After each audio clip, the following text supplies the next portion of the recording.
1000 cairão ao seu lado, 10.000 à sua direita, mas tu não serás atingido. Hoje são 5 de maio de 2022. Vamos falar sobre questões que envolvem relacionamentos em geral. O ponto tem um ponto básico aí, que é o seguinte. Quero que você imagine a seguinte situação. Vamos supor que alguém fez mal a você. Qualquer coisa ruim aí. Te prejudicou no trabalho, te xingou, roubou a sua casa, enfim, qualquer situação dessa. Se você souber o motivo, isso é fato que eu vou falar agora. Se você souber o motivo real pelo qual a pessoa fez este algo ruim, você vai entender, entre aspas, entender, ou seja, você vai dizer, não, é compreensível. Isso porque tem que essa prática, quando você vai analisar um caso específico, você vai analisar um porquê, depois vai analisar o porquê do porquê, o porquê do porquê, o porquê do porquê, o porquê do porquê, até chegar numa razão que você vai dizer, não, isso, bom, se ela fez em razão disso, é compreensível ela ter feito esse mal a você. Não que a culpa seja sua, de forma alguma, mas analisando o histórico. Isso em todas as situações. Em todas as situações. É só você pegar um caso isolado e imaginar, dar um porquê real. Um caso isolado seu, pronto. Só que tem o seguinte, às vezes esse porquê envolve algo relacionado a outra vida. Aí isso acaba prejudicando o raciocínio lógico. Só que tendo todas as cartas na mesa, tendo em mãos o livro, o livro da vida da pessoa, das vidas da pessoa, da vida e das vidas, em mãos, você podendo folhear todas as páginas da história de vida daquela pessoa, dessa vida e das outras, fica compreensível qualquer ato, qualquer ato que ela venha a fazer, porque todo ato que se faz estaria justificado pelas páginas da vida dela. Isso não quer dizer que ela tem que sofrer, entre aspas, uma repreensão, uma punição, ser presa, longe disso. Porém, seria compreensível. Vou dar um exemplo. Vamos supor que uma pessoa abusou sexualmente de uma criança. Tudo canária e tudo mais, realmente, né? Canária e um ato bizarro. Só que essa pessoa, ela passou a infância inteira sendo abusada pelo pai. E o cérebro dessa pessoa, tô dando um exemplo, e o cérebro dessa pessoa entendeu que abusar sexualmente de crianças era algo ok a ser feito porque copiou o modelo do pai. A mente entendeu isso. Essa pessoa, ela deve ser punida, ela, né, deve sofrer aí os rigores da lei, mas, em razão dela ter sido abusada sexualmente pelo pai durante toda a infância, é compreensível que ela tenha um ato deste. Compreensível, não quer dizer que seja razoável, não. É compreensível que essa pessoa venha cometer um ato errado.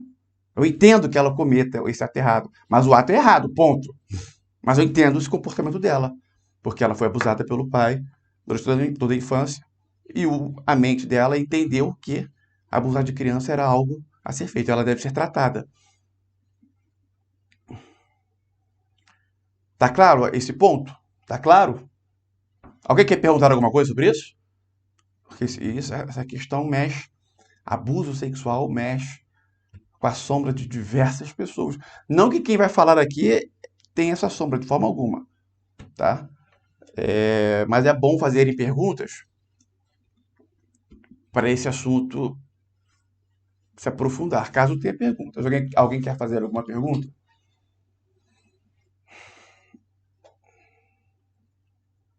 Vamos lá, façam perguntas, pelo menos duas aí. Cadê a criatividade? Igor, Fala, José Carlos aqui. pode falar. Quando ocorre desavenças no seio familiar, desavenças ferozes, isso tem a ver e ruptura de relacionamento familiar, isso tem a ver com débitos de vidas anteriores. Muitas vezes sim, por quê? Porque eu não gosto de tratar de vidas anteriores, tá? Porque eu entendo que isso dá uma margem para a mente sabotar a pessoa de uma forma, um oceano de leque para que a mente sabote a pessoa quando se trata de vidas anteriores, criando diversas situações que não existiram. Só que respondendo a Uhum. sua pergunta, sempre que nós encarnamos, as pessoas, familiares, pai, mãe, irmãos, filhos, têm uma tendência a eles terem tido relações em vidas anteriores. Geralmente, geralmente são pessoas que tiveram desavenças. Geralmente, não é sempre. E aí são colocadas um filho do outro, irmão do outro, até mesmo para que isso seja sanado. E assim a pessoa vai evoluindo. Por exemplo, só que tem que ficar muito atento quanto a isso. Exemplos, não é sempre, mas muitas vezes, quando uma pessoa mata outra, a que matou vem filho dessa que ela matou, numa encarnação. Muitas vezes. Quando eu digo muitas vezes, não é que em muitas famílias tem isso. Eu estou dizendo que muitas vezes em que alguém mata alguém, A mata B, A vem filho de B. Agora, não entenda que, então eu matei meu pai em outra vida. Não. Isso aí não é algo que ocorre com todos os pais, mães e filhos, de forma alguma. Mas existe isso. E aí, o pai e a mãe, né, vamos supor que a mãe matou a mãe e tem a mãe, o pai e o filho, sendo que o filho foi o assassino do pai em outra vida. Aí nesta vida, o pai conscientemente ama de verdade o filho, só que lá no inconsciente tem a imagem, né, do assassino dele, de outra encarnação, e ele, de forma inconsciente, fica tentando assassinar o filho. De diversas formas. Diversas formas. Sempre comento esses exemplos. Sempre não, faz tempo que eu não comento. Por exemplo, não colocando a criancinha para quando vai andar de carro com o neném, o neném fica chorando. Neném não, uma criancinha fica chorando no banco de trás do carro, não querendo colocar aquele cinto daquele banco para a criança. Chora, chora, chora. Aí o pai, não, meu filho tá chorando, isso está incomodando meu filho.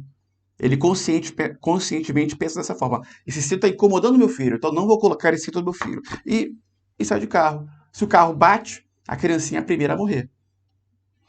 Quando eu comento isso, alguns pais falam assim: pô, mas alguém já viu o quanto que uma criança se incomoda com o cinto do banquinho? Ou seja, é típico do pai que está querendo mesmo matar o filho, porque o filho foi assassino dele em outra encarnação. Quando o pai manda essa para mim, eu já sei logo, porque ele não consegue visualizar que é muito mais perigoso deixar o filho sem o cinto, que se bater que se bater o filho vai morrer. Se ele conscientemente não consegue visualizar isso, é porque o inconsciente, né, tá dominando essa situação, justamente para matar o filho. O inconsciente sempre domina, né? Mas quer dizer que no inconsciente tem esse lado ruim, este Aham. desejo de vingança. Você, assim, consegue sentir que existe algo de vidas anteriores? Quando você começa a estudar quântica, você consegue sentir isso, externar do subconsciente para ir para o consciente? Então eu já tive várias flashes sobre vidas anteriores, só que eu prefiro não dar atenção a isso. Que é o que às vezes eu sinto. Eu prefiro não dar atenção a isso, Mas tudo bem. porque pode ser uma sabotagem. Depende muito do estado que você está. Se você está no estado Uhum. purificado, se você tá, né, não está usando drogas, não fumou cigarro, não está tomando remédios, está com a prática de meditar, está em paz com a vida, aí o que vem é algo, com certeza, é algo verdadeiro. Agora, se você não está num estado desse, Veio. e que a maioria das pessoas não estão, aí fica confuso, às vezes vem uma situação verdadeira, só que contaminada, né, com determinados. Vem uma visão, uma imagem verdadeira, né, como se fosse um vídeo, só que em meio a esse vídeo tem detalhes falsos contaminando ali aquela verdade. Então é bem complicado. Tranquilo. Eu Oi, confio, Igor. eu confio numa só pessoa para fazer essa questão de vidas passadas. Mas é caríssimo, caríssimo, caríssimo, caríssimo. Mais de 20 mil reais. E até esqueci o nome dela. Só que ela,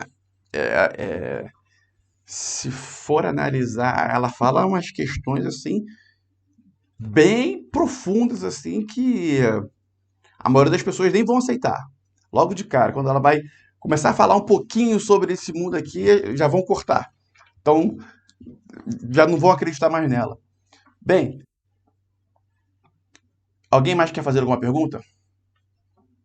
Eu, Arthur, me ouve? Pode perguntar. A questão do remédio que tu falou é generalizado, ninguém devia tomar remédio algum? Vamos lá. Boa pergunta. Tem pessoas que não tomam remédio nenhum, tá? Tem pessoas que não tomam remédio algum, tá? Tem pessoas que conseguem. Se for o caso, ótimo. Agora, tem pessoas que tomam remédio, por exemplo, sem ter a sem ter a dificuldade, vamos supor, remédio para TDAH. A pessoa tem TDAH, é déficit de atenção. Se a pessoa tem TDAH, é compreensível ela tomar um remédio para recuperar, para sanar esse TDAH? É, é compreensível. Agora, se a pessoa não tem e toma, isso é uma bomba. Esse é um exemplo. Ou seja, se a pessoa toma sem ter o problema. Uma outra questão é o seguinte: o remédio, ele. Deixa eu desativar o som aqui. Preocupe-se sempre em desativar o microfone de vocês, tá? Porque às vezes eu não percebo e aí só vejo na gravação. O remédio, ele resolve a tendência dos remédios é resolver um problema X, só que gera um problema Y. E aí fica nesse ciclo. Isso é proposital. Remédio para dor de cabeça, por exemplo, é remédio. O Rivotril, pô, é o. É, do que diz respeito a fazer mal às pessoas, é o campeão de bilheteria. Lexotan, remédios para dormir, né, que são tarjas pretas. Os tarjas pretas são os piores. Os tarjas pretas, remédios tarjas pretas, eles abrem até portais para seres negativos afetar a pessoa. Aí, respondendo a sua pergunta, o ideal seria tomar remédio nenhum? O ideal seria tomar remédio nenhum. O ideal. Mas se a pessoa está com dor de cabeça, a dor não passa, não passa, não passa, só vai passar se ela tomar um remédio. Vai tomar um remédio. Ela dorme e acorda, dor de cabeça. Toma um remédio, não tem jeito. Certo? Aprender a passar a dor de cabeça, porque tem técnicas chinesas que você coloca o dedo na cabeça e a dor de cabeça passa. Seria o ideal. Certo? Só que tem que ter bom senso, né? De acordo com a realidade. Foi respondida a sua pergunta, Arthur? Foi em partes, mas eu tenho uma particular que talvez eu te faça no privado. Tá bom. Mas alguém quer perguntar alguma coisa? Ô Igor, só uma observação sobre a regressão de vidas passadas. Tem que tomar muito cuidado com o ego. No começo, quando eu comecei a aprender e eu fazia, você tem que saber conduzir bem, porque só de Cleópatra eu já encontrei umas 3. De quê? Cleópatra. É isso aí. Ah, não, quem que você foi na vida passada? Cleópatra. Ah, não, a outra também foi, a fulano também foi. É isso aí. Eu A umas pessoa. 3 já. Exatamente isso. A pessoa diz que era um rei, uma rainha, É. era isso, era aquilo. Pô, rei é um a cada 1 bilhão. 1 milhão, a cada 100 milhões. Aí vai ser. Logo a pessoa Não, vai ser rei, rainha, príncipe, princesa. Sempre. eu era o cara que plantava couve. Não, você não acha disso. Você acha só a pessoa O importante. artesão, ou a pessoa que dava comida pro cavalo. Isso aí não tem. Uhum. Isso aí só tem rei e rainha, por isso que eu tô falando. Uhum. Boa observação, Eros. Mas alguém quer fazer alguma pergunta? Dito isso, essa parte, coincidentemente, o que nós vamos falar agora são os 4 pilares da questão do ego. Os 4 pilares. Porque toda relação, para que você se dê bem, quando eu digo relação, é relação com pessoas de forma geral. Tanto afetiva, tanto com familiar, amigo, etc. Para que você se dê bem, deve observar o ego. E existem 4 gatilhos que inflamam o ego. 4 pontos em que se você se ater a isso, você vai diminuir em 80% do seu egocentrismo. Antes disso, é bom lembrar a seguinte questão. Antes de eu falar dessa questão do ego. Toda pessoa, ela vai ter... Vamos fazer uma contagem assim, de 1 a 10. De 0 a 10. De cada setor para uma pessoa. Vamos supor, financeiro. A pessoa pode ir lá, de 0 a 10. Beleza, 0 a 10. Inteligência, 0 a 10. Persuasão, 0 a 10. Humildade, 0 a 10. E vários. Pode ter alguns outros ou vários outros. Quando a tendência de 2 pessoas se atraírem, principalmente na questão afetiva, é que esses pontos se mantém uma média. Não precisa um se manter em média com o outro especificamente. Exemplo, o financeiro. Então um tem 8, o outro tem 8. Não necessariamente. Vamos supor que se uma pessoa, numa escala de 0 a 10, financeiramente, é nota 9, ela pode se envolver com uma outra que é nota 1, mas que relacionada à beleza, a que é nota 1 vai ser 9 e ela 1. Isso acontece. Mas sempre tem essa média, juntando todos. Isso é um fato. Lembrando que tem aí, a beleza, a parte financeira, a beleza financeira, a inteligência. E vou dizer um aqui que vale por 3 ou 4. O nível de poder também conta aí. Poder conta bastante. O nível do egocentrismo dela. Aí, o nível do egocentrismo, se a pessoa tem um ego bem tratado, isso aí representa os 3 setores desse aí. Em vez de ser 1, representa os 3. Equivale a 3. A pontuação é como se a escala de 0 a 10, No egocentrismo, podemos dizer que é de 0 a 30. Pronto. A pontuação aumenta. Então, quanto mais a pessoa tem o ego trabalhado,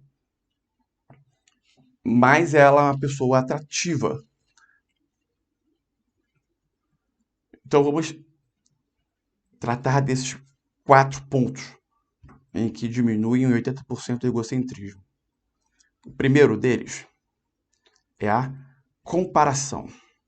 Sempre que você estiver se comparando, usando como parâmetro uma comparação que não, a única comparação plausível é sua consigo mesmo. Essa é ok. Agora, sempre quando você se compara com algo externo, com uma outra pessoa, alguma situação sua com alguma situação externa, isso é egocentrismo. Não importa o porquê, não importa o porquê. E isso é egocentrismo. A sua comparação deve ser apenas consigo. Nunca se compare com algo externo.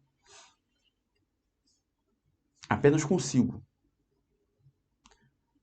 Essa é uma regra que, se você seguir, você vai crescer bastante. A segunda é a competição. A competição é altamente brutal. Porque a competição faz você pensar apenas em si. E a regra deve ser: primeiro nós, depois eu. Primeiro nós, depois eu. Exemplo, se você está num treino que requer duplas, treino de arte marcial, por exemplo, que requer duplas. Aí você está muito cansado, mas falta uma dupla para uma pessoa. Você vai lá e treina, mesmo cansado, para que essa pessoa não fique sem treino. Então, no exemplo basicão aqui. Primeiro nós, depois eu. Exemplo, você trabalha longe da sua casa, um regime de plantão, e vai você e mais 3 pessoas de carro. E você já revezam o carro, cada plantão vai de carro. Só que uma pessoa não tem carro. Você não vai excluir essa pessoa que não tem carro. Não vai excluir, deixa ela pagar a parte dela sem ter o carro, por exemplo. Estou dando exemplos básicos que é do dia a dia, que é o que faz a diferença. Esses detalhezinhos. Não vou me prejudicar não vou me prejudicar para ajudar fulano. Esse prejudicar, claro que tem um limite. Tá? Tem um limite. Mas, se for aceitável, por que não?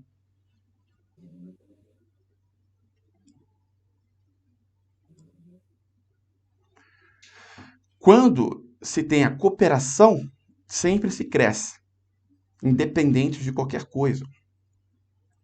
As pessoas podem ser, vamos supor, numa questão de empreendimento, 2 pessoas fazem a mesma coisa. Em vez de uma competir com a outra, uma deve ajudar a outra, e aí sim as duas crescem. Não tem de ter o pensamento de que é o rival, é o seu adversário, de forma alguma. Ambos se ajudam e ambos crescem. Tem mercado para todo mundo. E dessa forma, da cooperação, o universo ajuda. O universo vai sempre ajudar.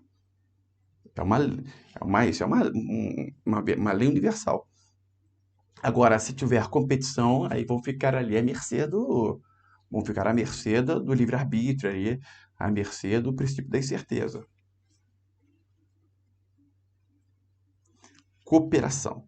Só que na prática aqui, na teoria, é bem claro. Só que na teoria é bem claro. Só que na prática, as pessoas, em razão do ego, né, elas parece que ficam cegas quanto a isso. Porque a competição mexe com o egocentrismo. Sempre que tiver esse sentimento ruim de competição, isso se chama egocentrismo. Mesmo que a pessoa esteja competindo com você, você não deve competir com ela. Em relacionamentos, por exemplo, ficar disputando, né? Dois homens disputando uma mulher, brigando entre si por causa de uma mulher, ou duas mulheres, duas ou mais mulheres também, brigando, disputando, discutindo, brigando, disputando um homem. Isso é ego, egocentrismo. O que você deve fazer? Sai, não entre em disputas. Ponto. Não entre em disputas. Isso não significa desistir da pessoa também. Você apenas não vai disputar, você não vai entrar em competição. Ponto. Logicamente, se for o melhor para você, você vai ficar com ela.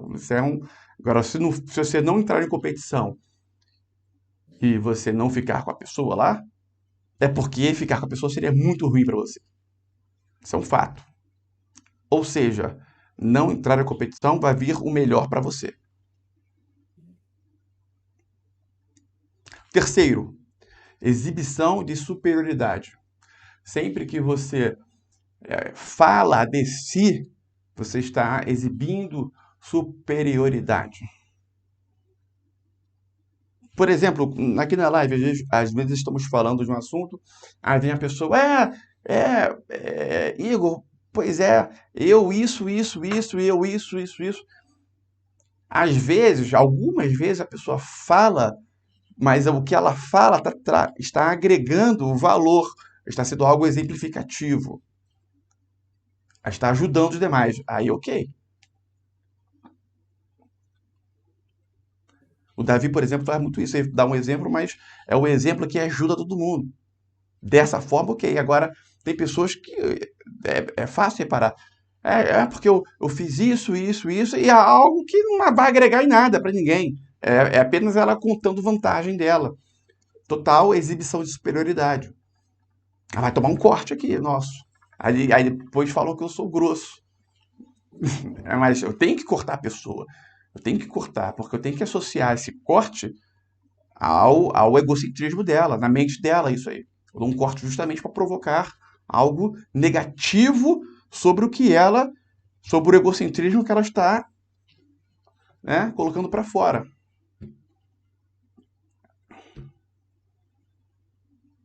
Sempre que tem a palavra eu,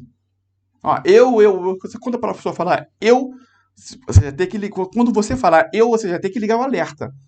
Não é sempre que quando se falar eu, existe o egocentrismo, mas você deve ligar o alerta quando tem a palavra eu, para captar se vai haver exibição de superioridade. E quando se tem exibição de superioridade, tem egocentrismo. Quando tem egocentrismo, tudo de ruim está envolvido. Tudo de ruim vai ser atraído.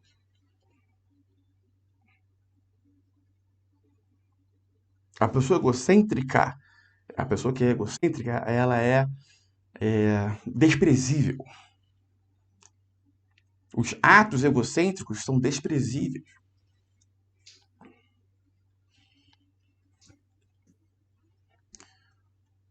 Falei 3 pilares, ó. Relembrando. Comparação, competição, exibição de superioridade. Comparação, competição e exibição de superioridade. O quarto, considerado mais nefasto de todos, é a defensiva. Defensiva. A pessoa que ela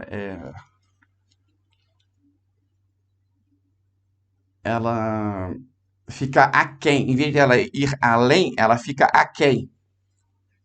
A pessoa que concorda com tudo, a pessoa que evita, sob a justificativa de evitar atritos, ela não tem opinião própria, ela não revela sua opinião própria. É uma fraca, é uma pessoa fraca, a pessoa fracassada.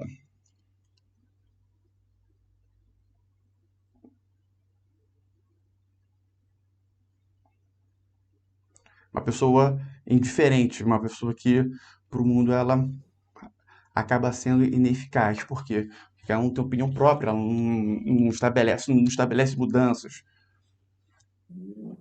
Qualquer pessoa que falar algo, ela vai baixar a cabeça, vai concordar. A defensiva. E aí, lembrando, dentro disso tem um detalhe. Em uma situação, quando você está certo, quando você tem a razão, uma situação de trabalho, por exemplo, o fato de você ficar se defendendo demais, mesmo estando com a razão, isso vai torná-la errada. Deixa eu explicar. Vamos supor que existe uma desconfiança de que você está sendo corrupto no trabalho. E aí você começa a se defender. Se defende, começa a se defender. Existe um limite para isso. Tem que se defender e pronto, solta, certo? Se você começar a se defender, você vai começar a ser visto como realmente a pessoa que realmente foi corrupta. Porque está se defendendo muito. Tudo a ver com soltar, né? E por pressão, soltar, etc.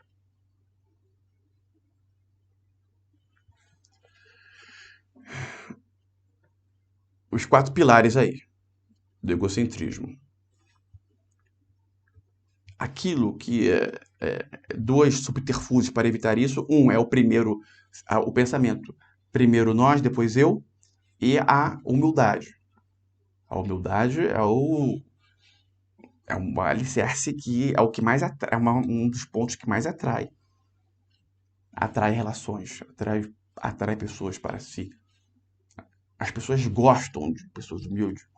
A humildade é uma coisa fantástica, só que não confunda a humildade com a defensiva, com aquela pessoa que concorda com todo mundo, que diz que aquela humildade forçada. A humildade forçada também é patética.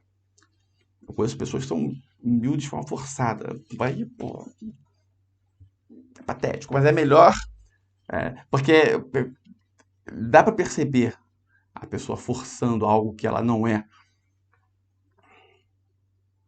Porém, ainda é melhor forçar uma humildade do que ela ser arrogante. Com certeza. Só que a pessoa que é humilde forçadamente, o que acontece? Ela acaba entrando nessa questão da defensiva. É o pilar mais nefasto do egocentrismo. A pessoa que fica na defensiva sempre, que evita conflitos, sempre evitando conflitos. Os conflitos devem ser evitados? Sim. E a pessoa que evita conflitos é uma fracassada? Sim. Tá vendo como é que, dependendo da situação, dependendo do contexto, as informações acabam sendo antagônicas? Dependendo do contexto?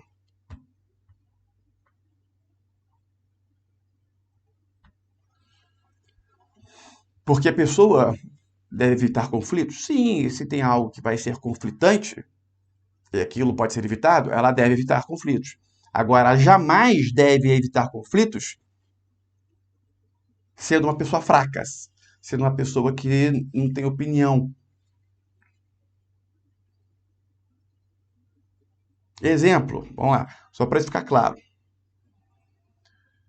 Se ela tem uma opinião e isso vai gerar um conflito, e existe uma roda de conversa, ela vai evitar dar a opinião dela para evitar o conflito. Ela deve evitar o conflito, evitando dar opinião? Sim. Agora, se perguntar a opinião dela, ela deve dizer a opinião dela de uma verdadeira. Aí ela não tem que evitar conflitos nessa questão.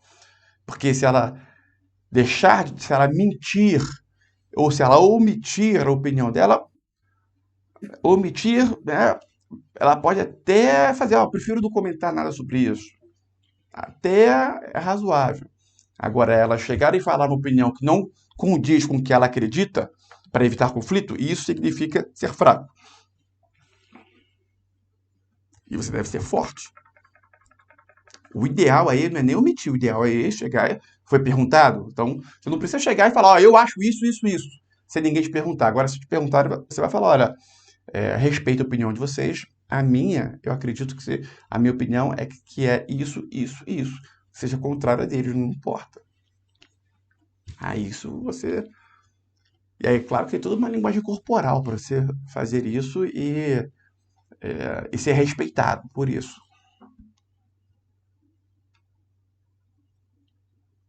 Alguém quer fazer alguma pergunta? Deixa eu liberar aqui o Paulo. Um ego forte não gera conflitos. Oi, Arthur. Um ego forte não gera conflitos o tempo todo? O ego forte significa personalidade forte, tá? Egocentrismo é o oposto do ego forte. A personalidade forte não gera conflito. Só que muitas pessoas confundem essa personalidade forte, com o querer, com a exibição de superioridade. Esse é o problema.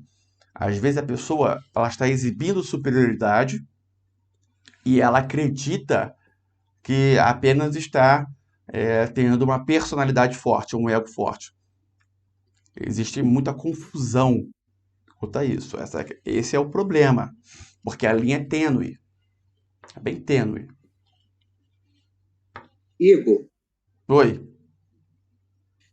pode perguntar? pode? Beleza. Existe, então, uma linha tênue entre, por exemplo, eu preciso demonstrar que eu tenho um resultado naquele meu segmento. Por exemplo, eu tenho que demonstrar, eu faço X por dia, eu tenho carros, eu tenho mansões, eu tenho tudo isso. Ponto. E aquele cara que só diz, eu faço isso, mas não agrega em nada na vida das pessoas. E aquele outro que mostra tudo, todo o resultado, mas agrega, é mais ou menos isso que tu tá falando? Calma aí, vamos deixar claro o que você está dizendo, para todo mundo entender. Você está fazendo uma comparação de duas pessoas, certo? Isso, duas pessoas. Certo. Uma Isso. ela tem carros, tem apartamento, tem bem de vida, e ela demonstra isso numa finalidade de agregar algo positivo às pessoas, à coletividade em geral, certo? Me dá um exemplo. De forma positiva. Me dá um exemplo. Eu tenho vários exemplos assim, mas me fala o seu exemplo.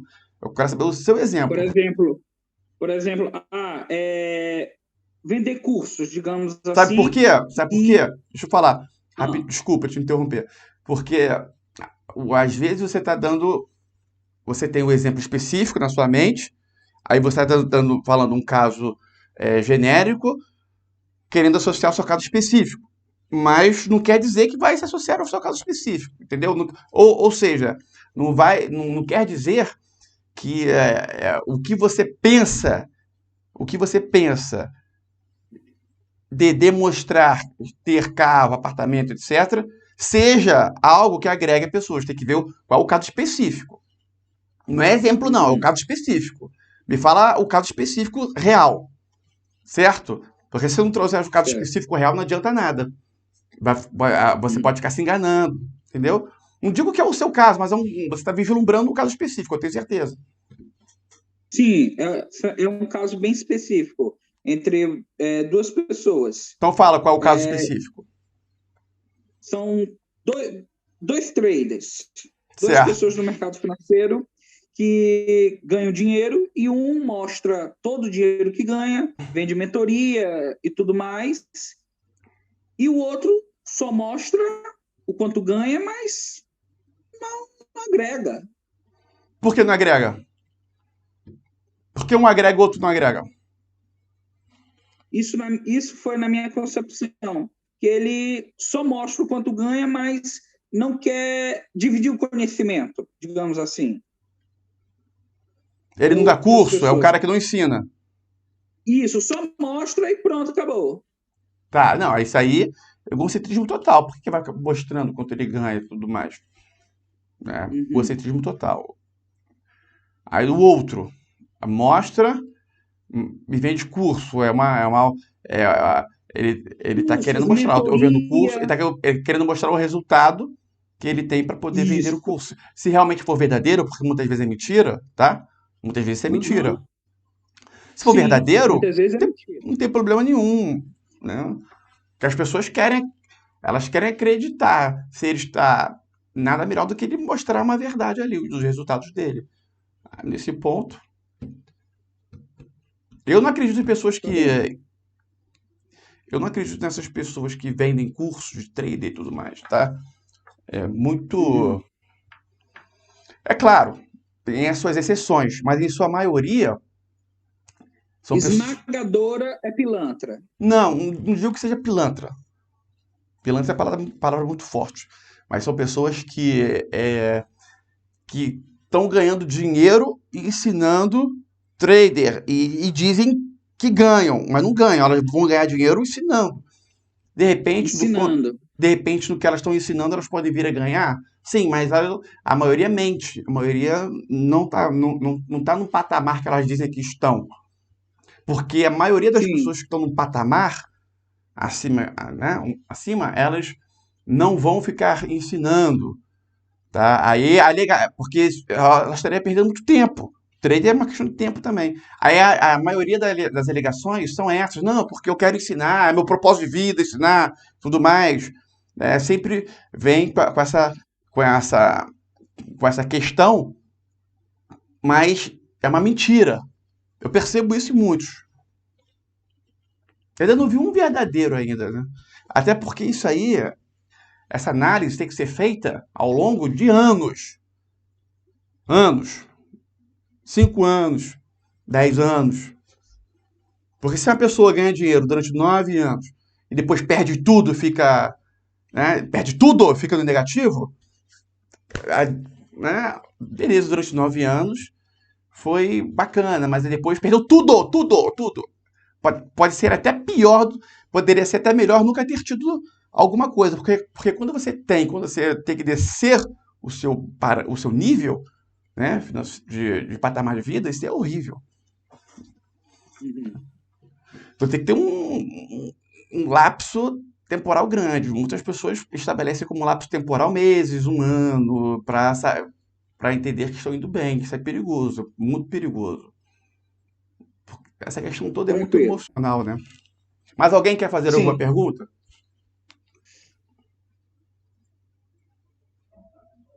Eu, eu tenho uma pergunta, Igor. Pode falar, meu amigo. Assim, em relação à coletividade, muitas vezes assim a gente tem que estar disposto a ajudar o próximo, né, no que for possível. Mas muitas vezes as pessoas tiram proveito disso, né? Quando a pessoa é uma pessoa que é uma boa pessoa, tem pessoas que tiram proveito dessa pessoa. Certo. Como a gente poderia assim, desenvolver algo que blindasse um pouco a respeito disso, Então, auxiliasse a identificar quem está sugando, quem não está? Felipe, porque é o seguinte, é, a questão é o seguinte, deixa eu só colocar no mudo aqui para vocês. Imagina a seguinte situação. Uma pessoa vai num caixa eletrônico, banco 24 horas, sabe, que retira o dinheiro? E esse caixa eletrônico fica dentro de uma farmácia. Aconteceu comigo isso. Aí eu fui lá e esqueci meu celular no caixa eletrônico. Isso aí, na verdade eu nem tinha esquecido, depois eu achei em casa, mas eu achei que tivesse esquecido lá. E aí quando eu cheguei à casa e reparei, dei falta do celular, eu retornei e fui lá no balcão da farmácia, fui perguntar se alguém tinha entregado um celular achado e entregado. Porque se eu tivesse achado um celular lá, eu teria pego, teria ou tentado entrar em contato com a pessoa ou entregado do balcão ali da farmácia. Como ninguém entrou em contato comigo, então eu ia perguntar. Aí a caixa virou assim, fez uma carinha de menosprezo e falou: Você acha que a pessoa iria devolver? Ou seja, eu achei que a pessoa devolveria, porque eu sou uma pessoa que devolveria. Não, que entregaria para o caixa, que devolveria para o dono. Aquela caixa, das duas, uma, ou ela é uma pessoa que não devolveria, ou ela já passou por situações semelhantes, mais de uma, em que não devolveram o celular para ela. Mas a tendência maior aí é que ela seja uma pessoa que não devolveria. Ou seja, quando a pessoa é bondosa, vai existir uma percepção menos apurada sobre as maldades. Ou ela mesmo bondosa, já vivencia essas questões, vivencia, sim, vamos supor que ela seja policial e vivencia, ela é uma pessoa bondosa, mas ela vê que vários casos ocorreram, então ela aumenta a sua percepção. Ou ela vai ter uma percepção menos apurada, a percepção dela de vida, de atos da pessoa, dos demais, vai ser idêntica aos atos que ela teria. Então, nesse caso, na sua pergunta, tá,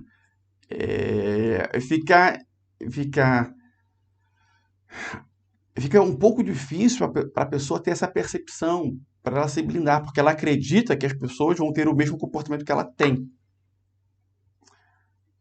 E a partir disso, o que se deve fazer para aumentar? Ela deve apenas analisar as variáveis de tudo. E correr. E quando for ajudar, sempre tem o risco, né? Da pessoa ser enganada e tudo mais. Ok, ela deve analisar as variáveis e correr o risco. Ponto. Acho que não tem muito o que fazer aí. Eu posso usar um exemplo o que ela pode fazer, nesse caso, é perguntar conselhos. Né? Conselhos. O que você acha disso? O que você acha daquilo? Porque aí vai ser mais de uma pessoa. Agora, se ela perguntar para todo mundo que é bondosa igual a ela, o parâmetro vai ser o mesmo. Mas já é difícil. Ela sempre vai ter alguém que já vivenciou o caso, alguém que seja uma pessoa ruim, que faria algo ruim. Sempre vai ter. Então, basta pedir conselhos. E Provérbio diz que com muitos conselhos a pessoa prosperará de forma certa. Né? Algo assim do tipo Provérbios.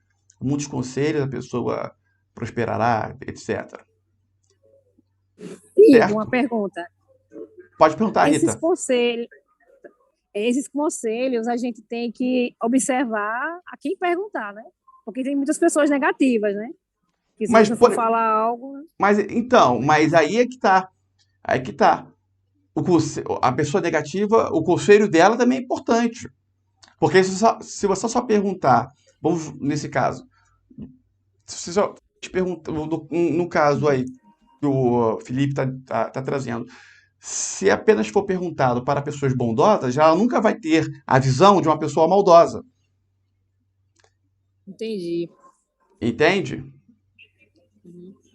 Então, todo conselho é válido, assim, mas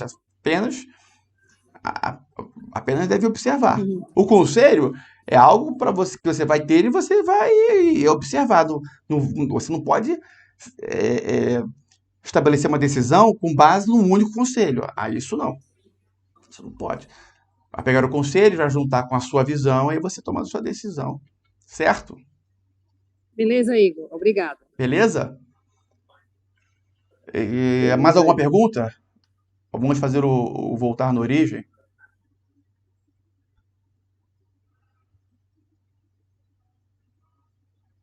Alguém quer perguntar? Alguém? Igor, Oi.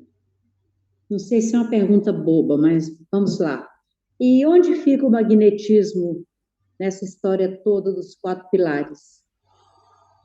Onde fica o magnetismo nessa história toda dos quatro pilares? Então, é boa pergunta. A pessoa que é magnética, ela tem bem trabalhado os quatro pilares. A pessoa que é magnética, tá? E quanto mais se trabalha cada um desses quatro pilares aí do egocentrismo, mais magnética a pessoa é. Aumenta o Uhum. magnetismo dela. A pessoa que não exibe superioridade. Isso traz magnetismo a ela. A pessoa que exibe superioridade, ela não é magnética. A pessoa que compete, ela não é magnética. A pessoa que não compete, quanto ela menos competir, mais magnética ela é. E por aí vai. Ok, obrigada. Beleza? Quanto mais humilde, mais magnético, no caso. Ah, com certeza. Lembrando, a humildade não significa a pessoa ser uma bobona. Tem pessoas que Reconhecer confundem. o erro. Tem pessoas que são bobonas que adoram dizer, não, eu sou humilde, mas na verdade não é humilde, é uma bobona, uma panaca. Fala, querida Marli. Reconhecer, né, o erro é humildade. O erro, quanto mais rápido ser conhecido, mais humilde a pessoa é. Uhum. Tudo isso que está sendo nessa parte dos quatro pilares, tudo isso tem no livro O Fator Ego. Inclusive, isso que você perguntou agora, de reconhecer o erro, é falado muito lá, de reconhecer o erro de forma rápida, enfática. É muito visada lá. Maravilha? Vamos fazer o voltar na origem rápido, é papum. Vai ser papum. Bom, peço que todo mundo feche os olhos.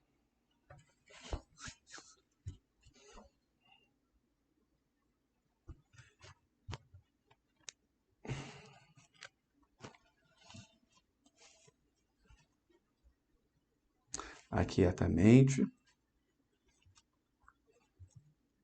E você vai dar o comando.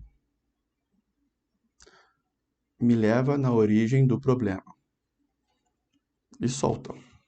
Deixa que a mente traga o problema, a situação que você vivenciou no passado, que é o problema. Certo? Vamos fazer de novo. Você vai dar o comando, vai deixar a mente trazer à tona uma situação que você vivenciou no passado, provavelmente na sua infância. Situação esta que é a origem de algo ruim da sua vida. Então, novamente, o segredo aí está na palavra origem. Você mentalmente vai dar o comando e vai soltar. O comando é: me leva na origem do problema.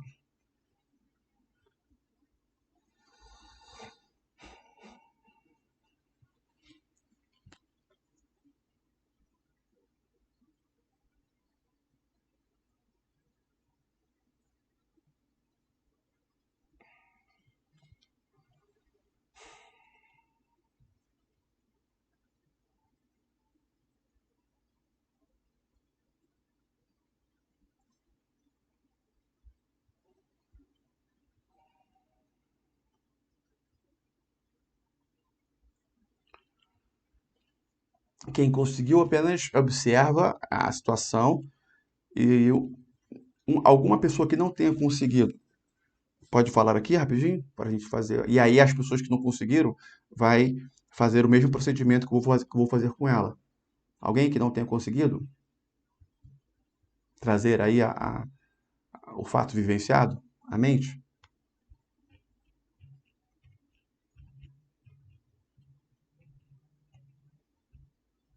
Todo mundo conseguiu.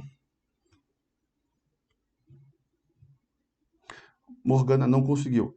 Então, Morgana, Eu você. nunca consigo. Oi, Marli. Eu nunca consigo. Então vamos lá. Eu quero que você visualize a casa que você morava quando era criança, quando você tinha 4, 5 anos.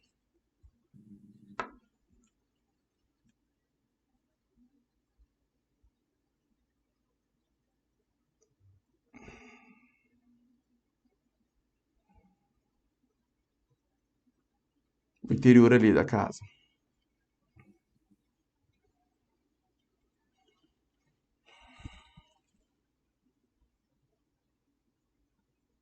Aí você vai dar o comando. Você vai dar o comando e vai lembrar aí da sua casa e vai me falar a primeira cena que vai vir à sua mente. Ela dá o comando. Me leva na origem do problema. Visualiza a sua casa.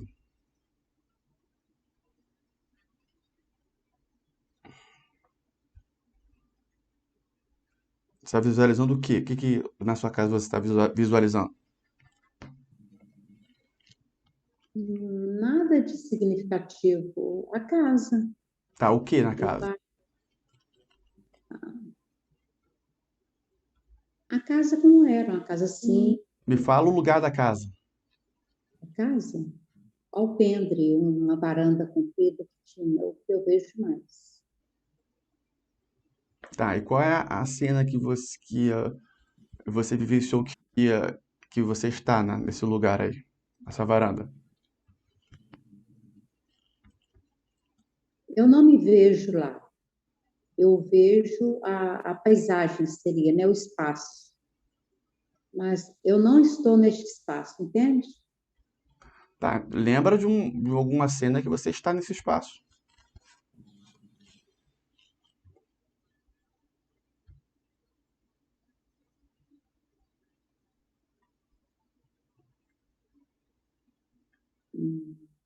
Não me lembro.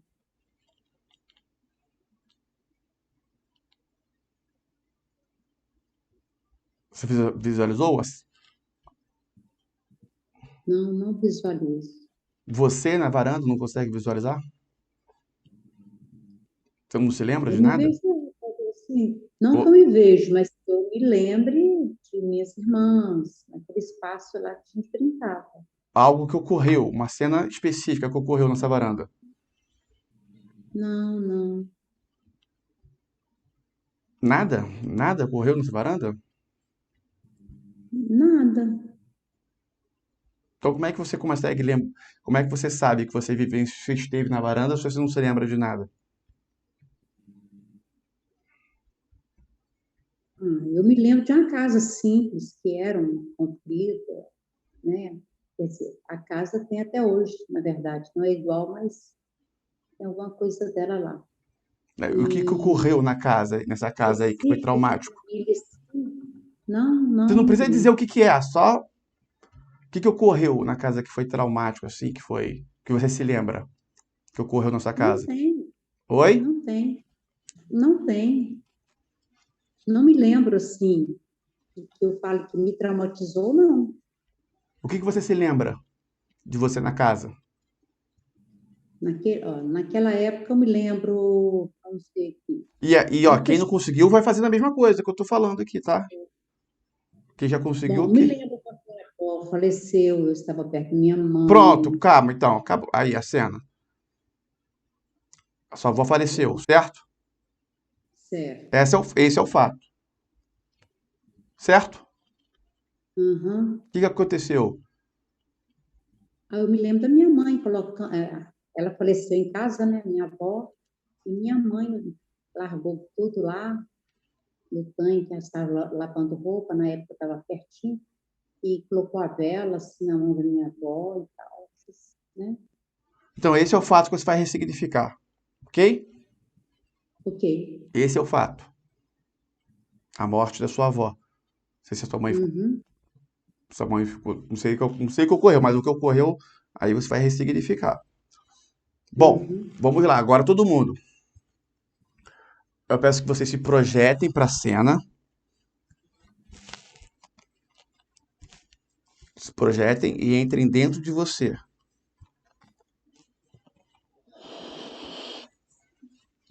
Entrem dentro de você na cena.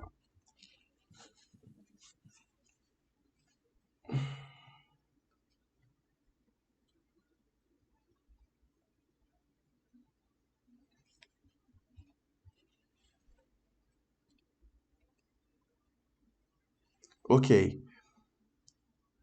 Vocês vão estar sentindo aí o que sentiram quando a cena foi vivenciada. Eu peço que vocês se projetem, vão entrar agora dentro de um primeiro protagonista aí, a pessoa que vivenciou a cena, a principal. Sem ser você, a pessoa principal da cena. Entrem dentro dela.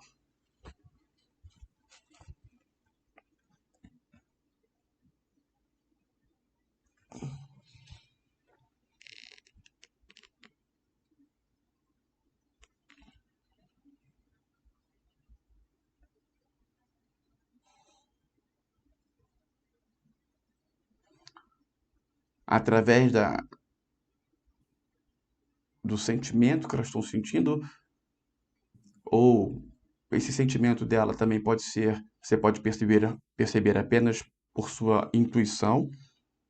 Vocês vão identificar aí o que elas estavam sentindo para captar, de certa forma, o porquê da reação dela.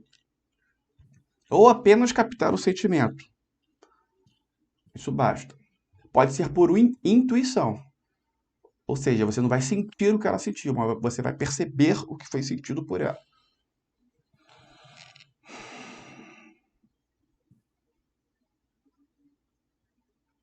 Agora, vocês vão sair de dentro desta pessoa e vão entrar dentro de uma segunda pessoa, caso tenha.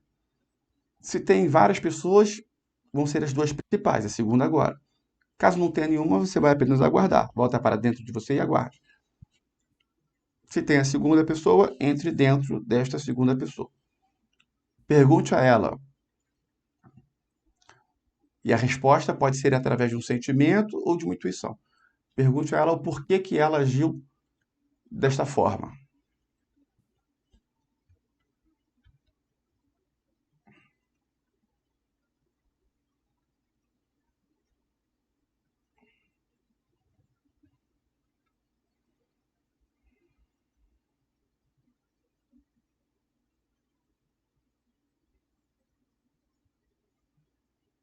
Capte também o sentimento aí que ela teve.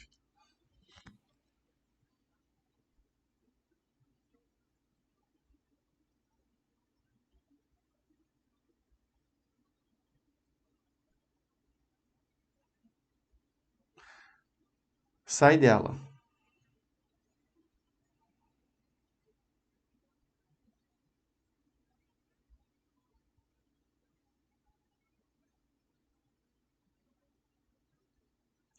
Pode entrar dentro de você, aí na da cena, e você vai dar o comando. Eu tomo a decisão de continuar vivendo a minha vida de forma indiferente,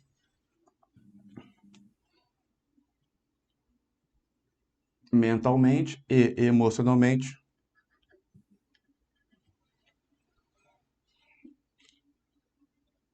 em relação a esta cena que eu acabei de vivenciar. E visualiza uma borboleta.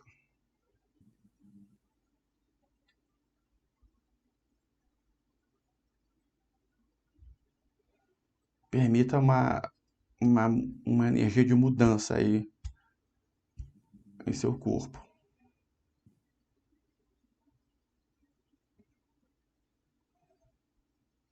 Agora, você colocando o foco em seu coração, você vai acessar a frequência do perdão. E você vai perdoar as pessoas que devem ser perdoadas. Provavelmente aí o protagonista, a segunda pessoa. Ou seja, você vai perdoar as pessoas que devem ser perdoadas. Acessando a frequência do perdão, colocando o foco em seu coração.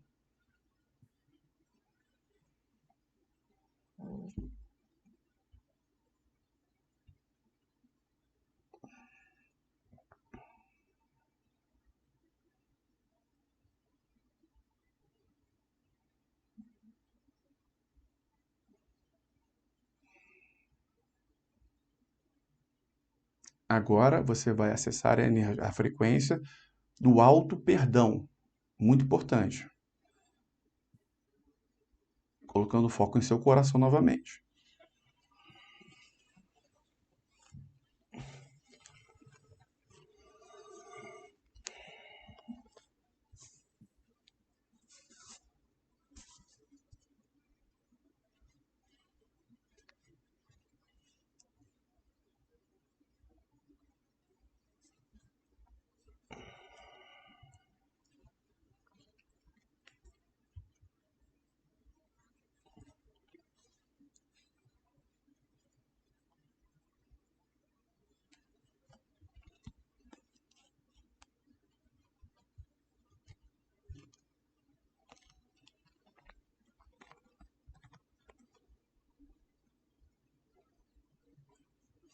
Você vai visualizar agora uma árvore com raízes fortes e frutos, muito frutos.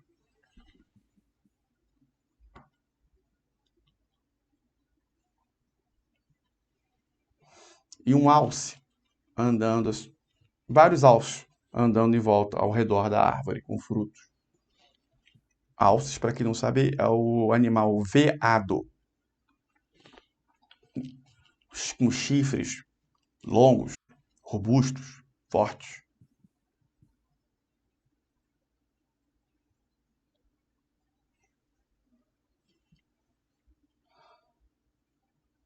E pode retornar, pode abrir os olhos.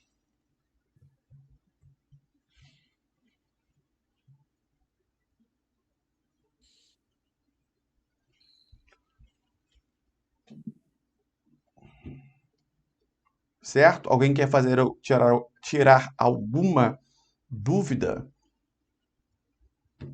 Alguma dúvida? Alguém quer retirar? Sobre a prática, sobre a live?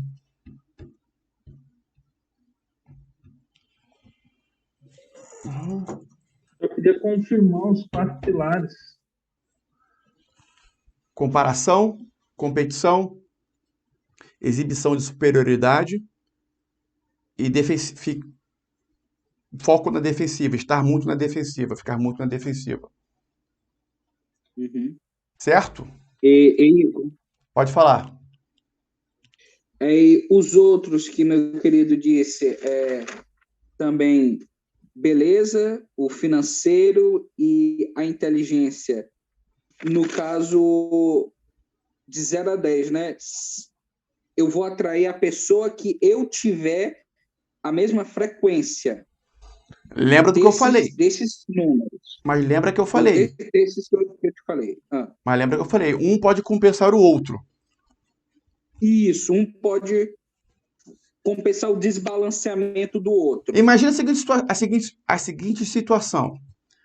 O cara, um gordinho, velhinho, cheio da grana, com uma mulher maravilhosa, só que sem dinheiro nenhum. Compensação. Certo?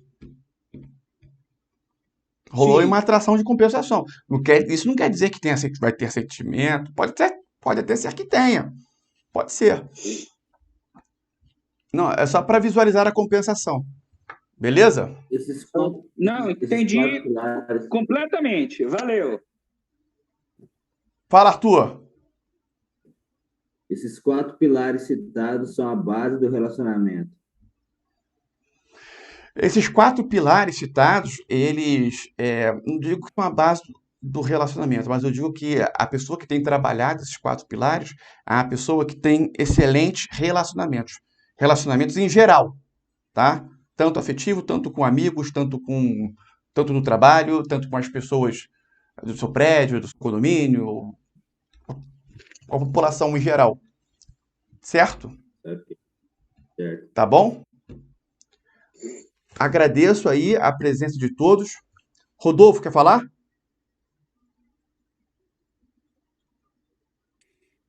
Agradeço, então. Quer falar, Rodolfo? Não, só agradecer mesmo pela instrução bacana aí, a mentoria, né, digamos assim, e bem esclarecedor. Eu posso dizer que até parece loucura, mas muita coisa já, de forma intuitiva, eu já sentia, né? Já sentia que era dessa forma, que era assim. Maravilha. É porque tem o Rodolfo, que falou agora, e tem o Rodolfo Neves, que levantou a mão. Acho que levantou a mão sem querer. Porque o seu áudio está fechado, tá, Rodolfo Neves? Se você está falando algo, não estamos conseguindo ouvir. Então, agradeço a presença de todos. Forte abraço e avante. Avante. Avante!